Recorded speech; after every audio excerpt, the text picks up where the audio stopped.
Hello friends, class 9th ICSE से हम chapter कर रहे हैं 13 रेक्टिलिनियर फिगर्स। पहले लेक्चर में हमने क्वेश्चन नंबर 7 तक कंप्लीट किए। स्टार्ट करते हैं क्वेश्चन नंबर 8। पहले क्वेश्चन नंबर 8 का पहले पार्ट का फिगर बना दिया है। क्वेश्चन कह रहा है कि एबीसीडी से ट्रेपीजियम दिया है और एक्स और वाई का वैल्यू निकालना है। तो बहुत ट्रेपीजियम की प्रॉपर्टी है कि उसकी एक अपोजिट पेयर पैरेलल होती है, मतलब A B parallel C D दिया हुआ है और उसको यूज करते हुए एक्स और वाई का वैल्यू निकालना है। तो देखो कितना आसान है। मैंने लिखा A B parallel C D. अगर A B parallel C D है तो इन दोनों एंगल का सम 180 और इन दोनों एंगल का sum 180। Reason cointerior angle, तो मैंने लिखा angle A plus angle D is equal to 180 degree और रीजन लिखिएगा को इंटीरियर एंगल्स। तो ए मुझे कितना दिया हुआ है, ये दिया हुआ है x प्लस 20, डी कितना दिया हुआ है 2x प्लस 10 और दोनों का सम कितना हो गया 180। तो जोड़िए x plus 2x is 3x is equal to 180 minus 20 plus 10 30, उधर जाके हो जाएगा माइनस का 30। तो 3x आ जाएगा हमारे पास 150 और x का वैल्यू आ गया 150 upon 3 that is equal to 50। तो x का वैल्यू तो 50 आ गया।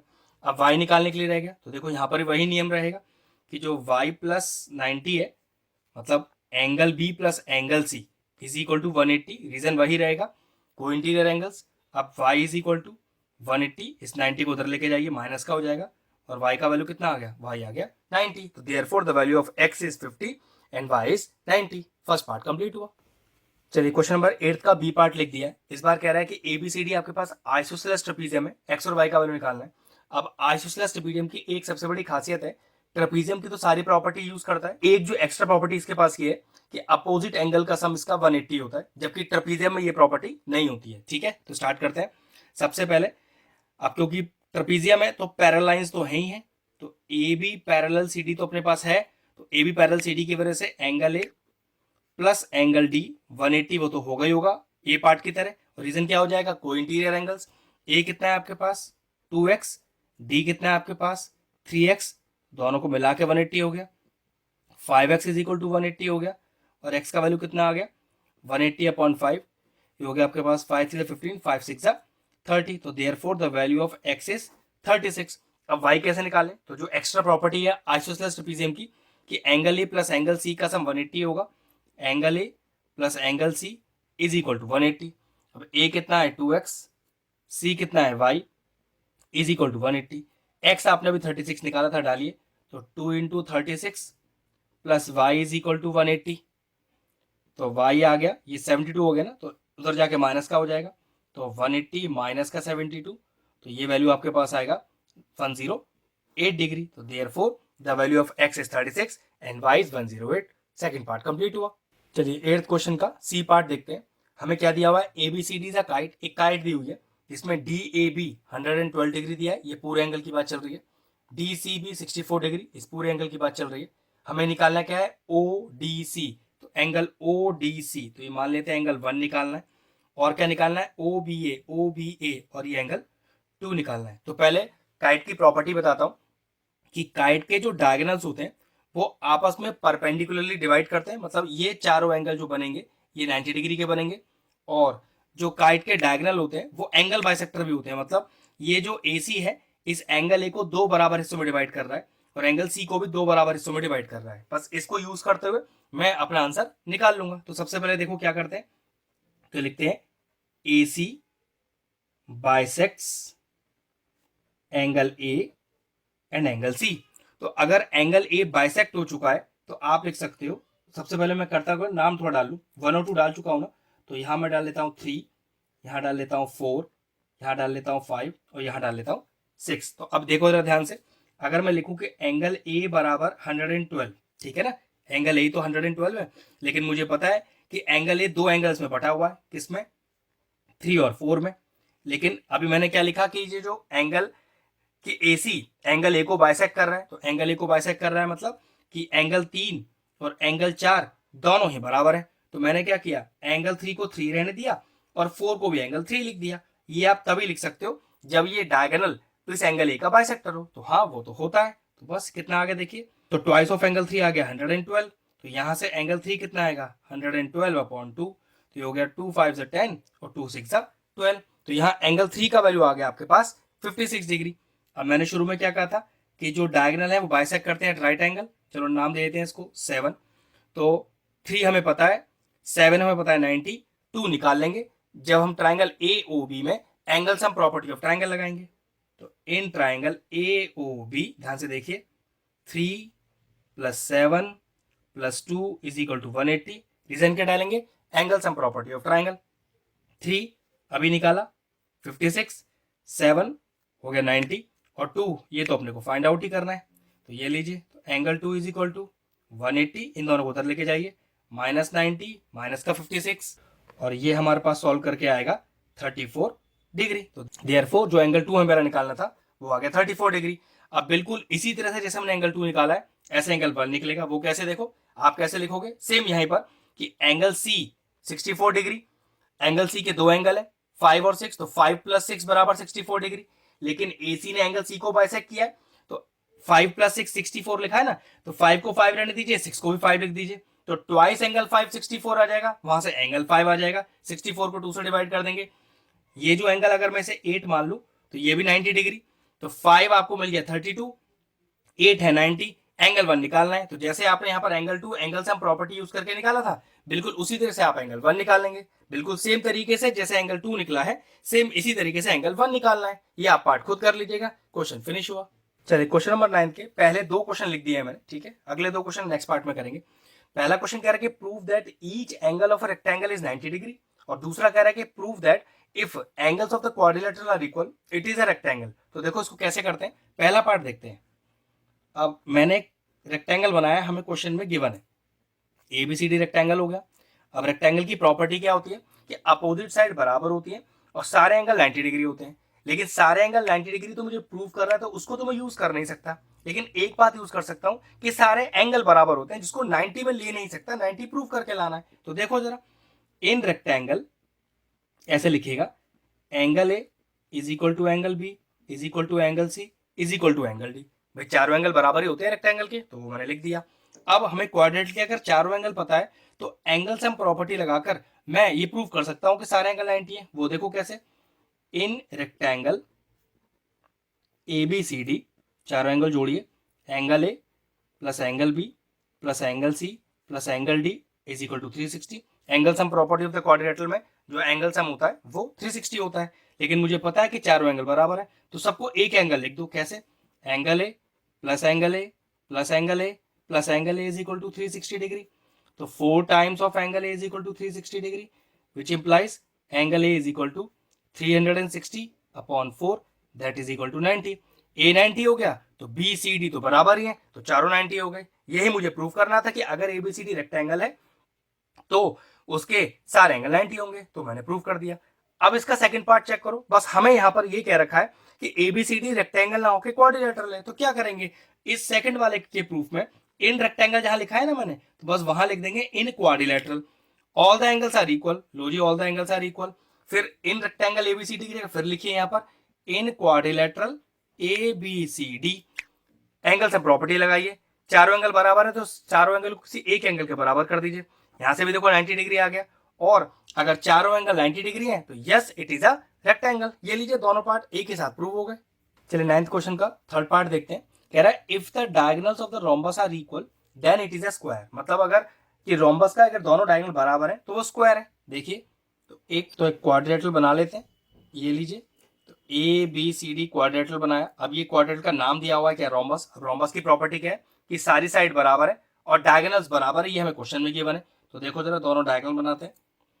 अब मुझे अगर इसे स्क्वायर प्रूफ करना है तो याद रखो, इसका कोई भी एक एंगल मुझे 90 डिग्री प्रूफ करना है। मतलब लॉजिक ये है कि अगर रोम्बस का कोई भी वर्टेक्स एंगल 90 डिग्री हो जाए, जैसे कि मैंने एंगल B को माना हुआ है, या C को, किसी को भी ले सकते हो, अगर किसी रोम्बस में कोई भी वर्टेक्स एंगल 90 डिग्री हो जाए तो डायरेक्टली वो स्क्वायर हो जाता है। तो ठीक है, अब मेरा मेन काम रह गया B को, C को, D को, A को, किसी भी एक को मुझे 90 डिग्री प्रूफ करना है। तो देखो मैंने क्या करा, ट्राइंगल ABC, ध्यान से देखिएगा, इन ट्राइंगल ABC और DCB एंड ट्राइंगल DCB मैं क्या करने वाला हूं, मैं इन दोनों ट्राइंगलों को कॉन्ग्रुएंट करने वाला हूं। ठीक है, उसका फायदा पता चल जाएगा। तो DC = AB, चेक करो DC और AB, हाँ बिल्कुल, तो DC = AB। रीजन क्या डालेंगे, opposite sides of the rhombus, जबकि रोम्बस की तो चारों साइड बराबर होती है ना, तो इसलिए अपोजिट साइड रोम्बस हो गया और ये बराबर हो गई।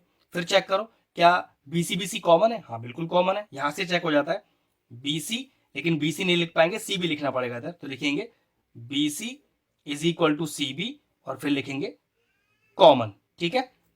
और फिर देखिए DB और AC तो डायगोनल हमें बराबर दिए ही हैं, तो DB और AC नाम चेक कर लीजिए, AC और DB, हाँ बिल्कुल, तो AC is equal to DB और ये हो गया गिवन, क्योंकि डायगोनल बराबर है। अब दोनों ट्रायंगलों में तीन चीजें मिल गई, चेक करिए कौन सी प्रॉपर्टी, ये हमने साइड ली, ये हमने साइड ली, फिर हमने साइड ली, तो दोनों ट्रायंगल आपस में कॉन्ग्रुएंट हो गए। और रीजन क्या हो गया, रीजन हो गया side side side.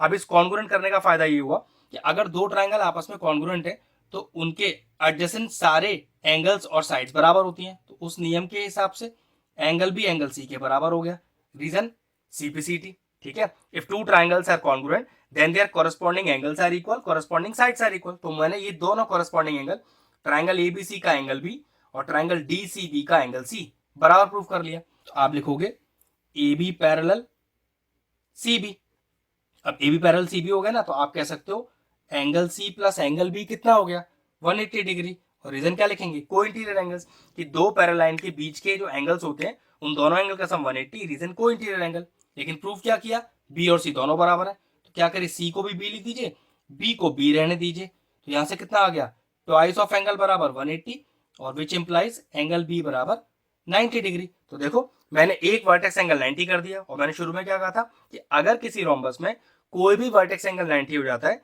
Then it is a square. बस ये लीजिए क्वेश्चन 9 का थर्ड पार्ट प्रूव हो गया। चलिए 9 का फोर्थ पार्ट करते हैं। अच्छा क्वेश्चन है कि prove that every diagonal of a rhombus bisect the angle at the vertex. चलिए पहले फिगर बनाता हूँ और फिर बताता हूँ कि हमें एक्चुअल में प्रूव क्या करना है। एक रोम्बस हमको दिया हुआ है, मान लीजिए मैंने नाम दिया इसका ABCD।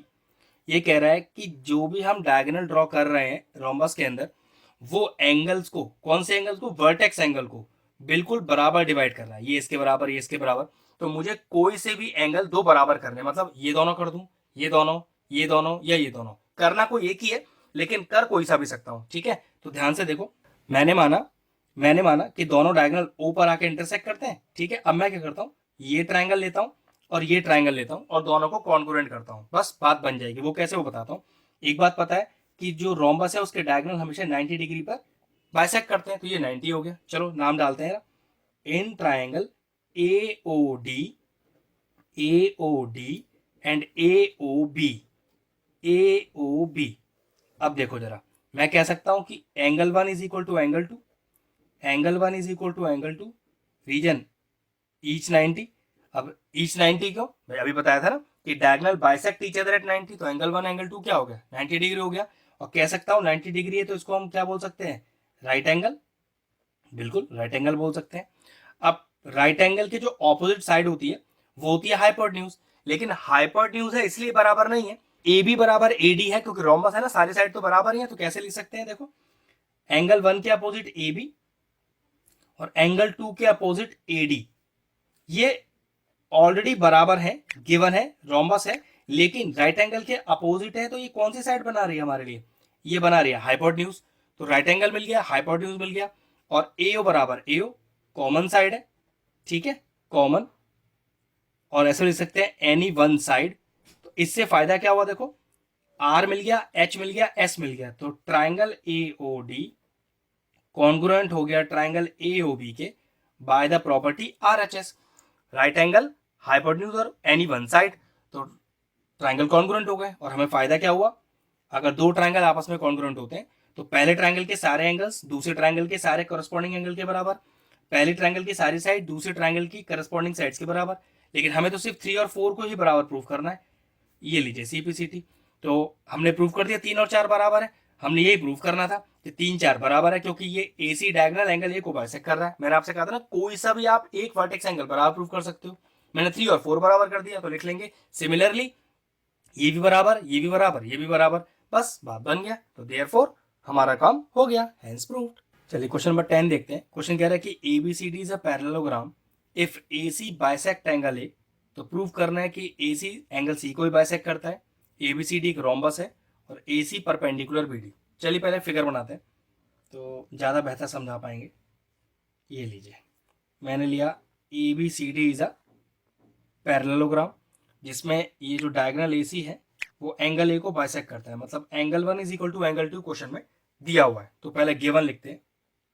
गिवन है अपने पास कि ABCD इज अ पैरेललोग्राम, और क्या दिया है, हमें दिया है angle 1 is equal to angle 2।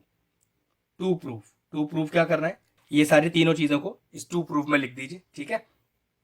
अब करेंगे प्रूफ, कंस्ट्रक्शन कोई है नहीं।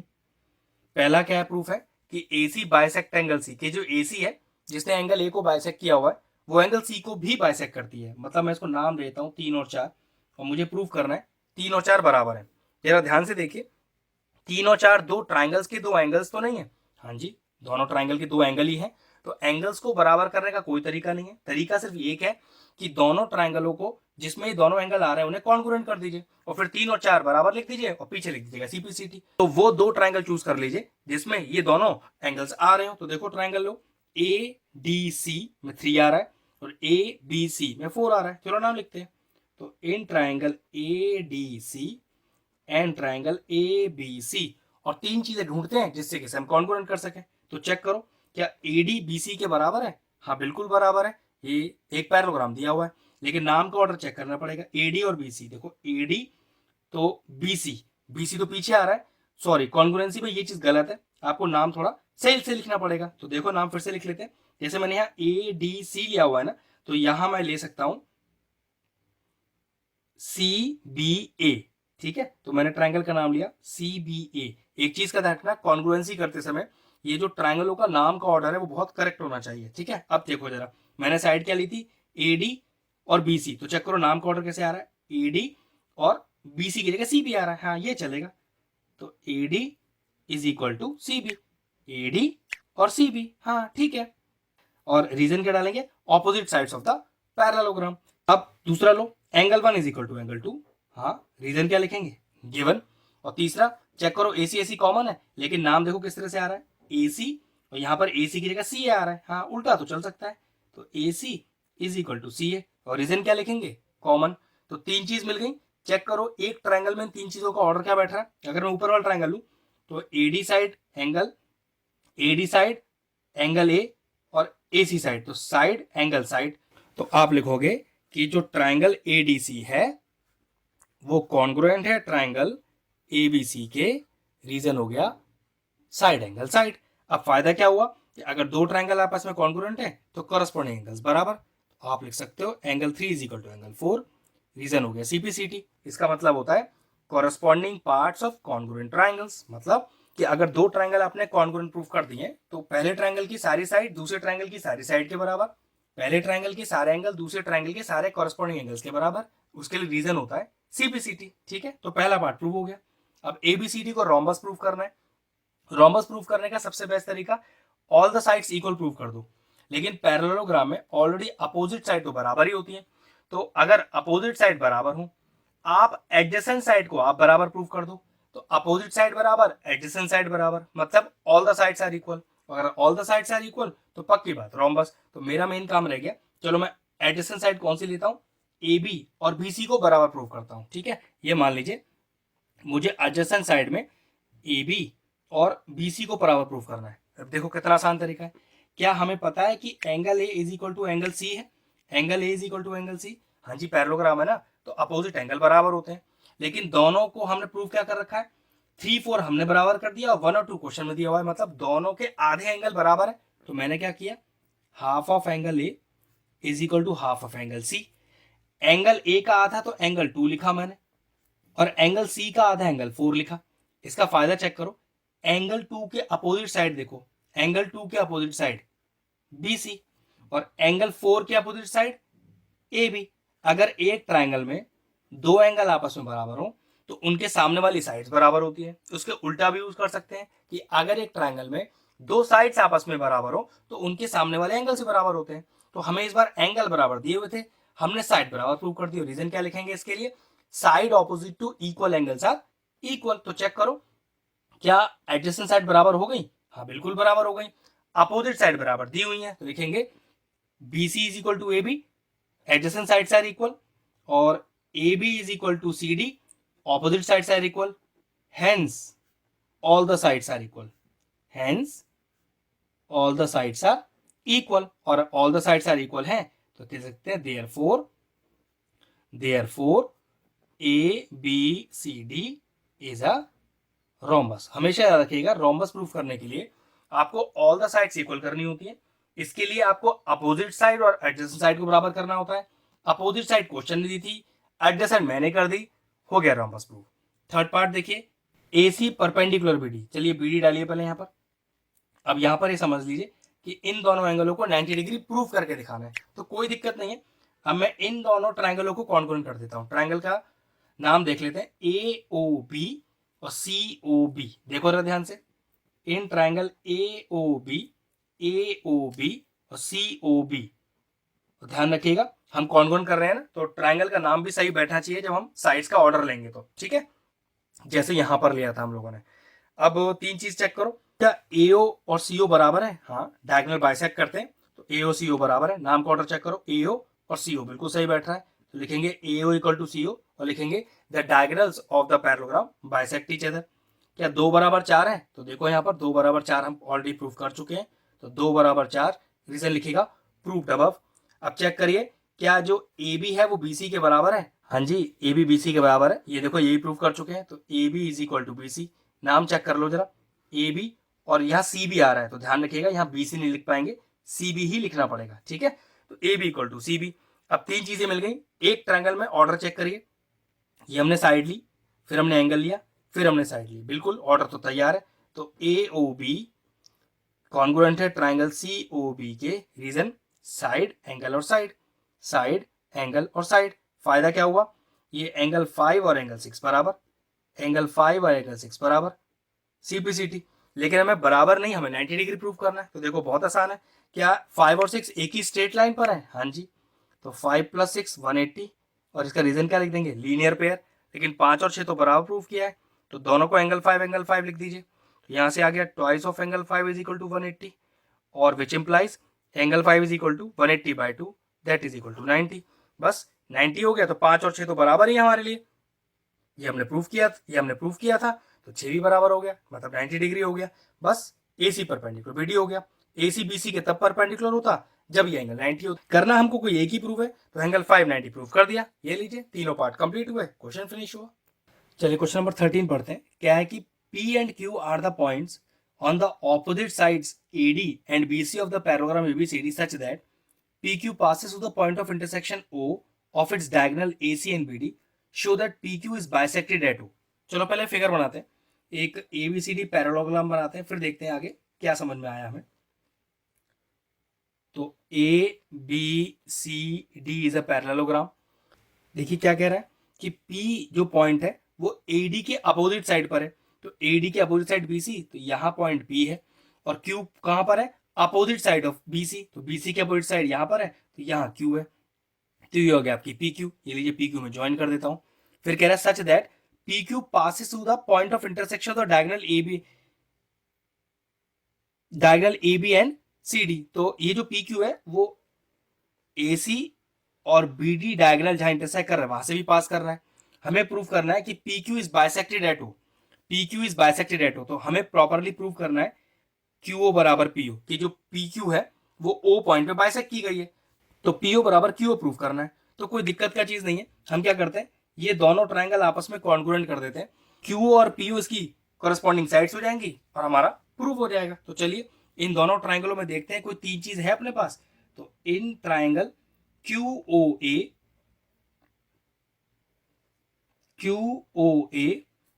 एंड ट्रायंगल, अब यहां मैंने QOA लिया है ना, तो मैं यहां लूंगा फिर आपके लिए POC, ट्रायंगल POC। कॉन्ग्रुएंसी में नाम का ऑर्डर बहुत ध्यान रखा जाता है। अब ध्यान से देखो जरा, क्या एंगल 1 और ये एंगल 2 बराबर है? Angle 1 is equal to angle 2, reason क्या लिखेंगे, वर्टिकली अपोजिट एंगल। हाँ बिल्कुल ठीक है।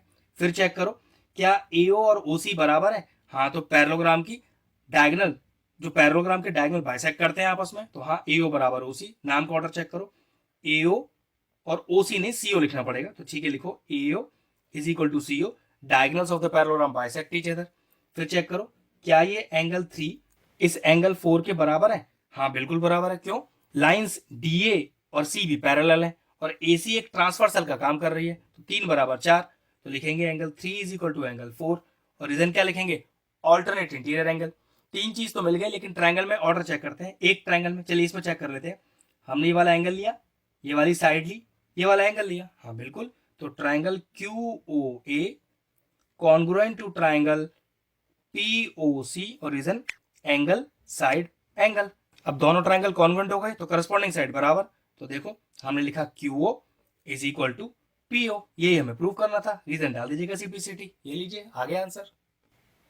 चलिए क्वेश्चन नंबर 14 का फर्स्ट पार्ट करते हैं। क्वेश्चन क्या है कि इन फिगर मैंने बना दिया है, below ABCD is a parallelogram. ABCD एक पैरेललोग्राम है, ठीक है। अब पैरेललोग्राम है ABCD इज अ पैरेललोग्राम, ठीक है। तो पैरेललोग्राम की अपोजिट साइड पैरेलल और बराबर, तो ABCD के पैरेलल भी हो गई, CD के पैरेलल भी हो गई, और ABCD के बराबर भी हो गई, ठीक है। X is the mid point of BC, X is the mid point of BC, तो आप लिख सकते हो ये जो BX है वो CX के बराबर है, ठीक है। और क्या दिया हुआ है, the line AX produce meets BC produced at Q, चलिए ठीक है। The parallelogram ABPQ is completed, तो ये लीजिए ABPQ इज अ पैरेललोग्राम, ये भी दिया हुआ है। प्रूफ करना है कि ट्राइंगल ABX और QCX कॉन्ग्रुएंट है, और DC बराबर CQ बराबर QP प्रूफ करना है। चलो देखो आराम से कर देते हैं। सबसे पहले इन दोनों ट्राइंगल कॉन्ग्रुएंट करना है ना, तो तीन चीज ढूंढनी पड़ेंगी कि हमारे पास तीन चीजें हैं कि नहीं। इन triangle ABX and triangle QCX, और चेक करते हैं तीन चीजें हैं। तो चेक करो, क्या angle 1 is equal to angle 2, क्यों, रीजन देखो यार, AB और CD पैरेलल है ना। अब CD पैरेलल बोलो या DQ पैरेलल बोलो या DP पैरेलल बोलो, पैरेलल लाइन में नाम का कोई चक्कर नहीं है। तो एंगल 1 और एंगल 2 बराबर हो जाएंगे, रीजन हो जाएगा ऑल्टरनेट इंटीरियर एंगल। फिर चेक करो क्या BX CX के बराबर है, तो बिल्कुल BX CX के बराबर है भाई, क्वेश्चन में ही गिवन है, तो गिवन लिख दिया। और तीसरा चीज चेक करो, क्या एंगल 3 एंगल 4 के बराबर है, हाँ जी, वर्टिकली अपोजिट एंगल। तीन चीजें मिल गई। एक ट्राइंगल में ऑर्डर चेक करो, तो हमने एंगल यूज किया, साइड यूज की, एंगल यूज किया, तो triangle ABX congruent to triangle QCX, और रीजन क्या हो गया, एंगल साइड एंगल। अब यहां से हमारा फायदा क्या हुआ वो चेक करो, AB CQ के बराबर हो गया, AB CQ के बराबर, लेकिन देखो CQ नहीं, AB के साथ QC बैठ रहा है, तो QC लिख दीजिए, ठीक है। QC और CQ हो एक ही चीज होती है, CPCT। इसका फायदा हमें आगे दिखाई देगा। अब देखो सेकंड पार्ट क्या प्रूव करना था, DC बराबर CQ बराबर QP, DC बराबर CQ बराबर QP। अब जरा ध्यान से देखना, ये जो AB है वो QP के बराबर है, AB जो है वो QP के बराबर है, क्यों, opposite sides of the parallelogram, ठीक है। AB को मैंने CQ के बराबर अभी प्रूव किया है, AB को मैंने CQ के बराबर अभी प्रूव किया है, और ये जो AB है ये CD के बराबर भी है, AB जो है वो CD के बराबर भी है, क्यों, क्योंकि ये भी तो एक पैरेललोग्राम है ना ABCD, तो अपोजिट साइड यहां पर बराबर है। अब चेक करो, ये जो AB है वो तीनों साइड के बराबर है, मतलब AB QP के बराबर भी है, CQ के बराबर भी है, और CD के बराबर भी है, तो विच इंप्लाइज कि CD CQ और QP तीनों बराबर है। ये लीजिए प्रूव हो गया। अगर आपको हमारा वीडियो इंफॉर्मेटिव लगा हो तो हमारे चैनल मैथ्स प्लीज को सब्सक्राइब कर लें और साथ में लगे बेल आइकन को भी हिट कर दें, जिससे आगे आने वाले वीडियोस का नोटिफिकेशन आपको सबसे पहले मिल जाए।